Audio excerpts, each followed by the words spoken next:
شب بینا کا مطلب ہوتا ہے کہ رات کو جاگنا، اور ہمارے یہاں اس کا مطلب یہ ہوتا ہے کہ رات کو رمضان کی جو بالخصوص آخری راتیں ہوتی ہیں اس میں جو حفاظ ہوتے ہیں، حافظ ہوتے ہیں، وہ قرآن مجید فرقان حمید کی تلاوت کرتے ہیں۔ مختلف مقامات پر اس کا انعقاد کیا جاتا ہے، اور ساری رات میں بعض اوقات 3 راتوں کے اندر، بعض اوقات 5 راتوں کے اندر قرآن مجید فرقان حمید ختم کیا جاتا ہے۔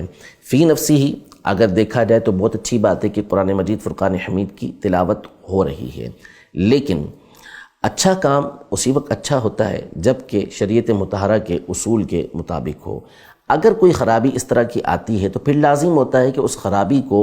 دور کیا جائے۔ اب شبینے کے اندر عام طور پہ جو مشاہدہ ہے، جو دیکھا جاتا ہے، وہ یہ ہے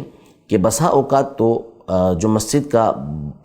بڑا والا مائک ہوتا ہے، باہر کا مائک، اسے کھول دیا جاتا ہے،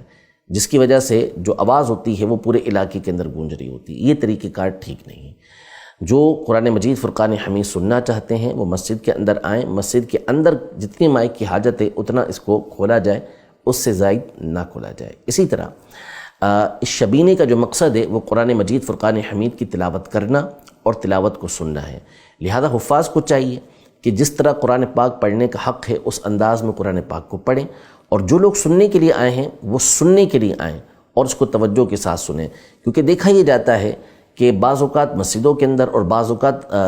گھروں کے اندر، بنگلوز کے اندر یہ کیا جاتا ہے، اور پھر وہاں پر ایک میلہ لگا ہوا ہوتا ہے، کھانے پینے کی اشیاء ہوتی ہیں، اور دودھ ہوتا ہے تو چائے ہو رہی ہوتی ہے، تو پھر اس کے بعد کھانا ہو رہا ہوتا ہے، اور ایک بڑی تعداد ہوتی ہے کہ جو ان چیزوں کے اندر لگی ہوئی ہوتی ہے۔ تو یہ مقاصد نہیں ہے۔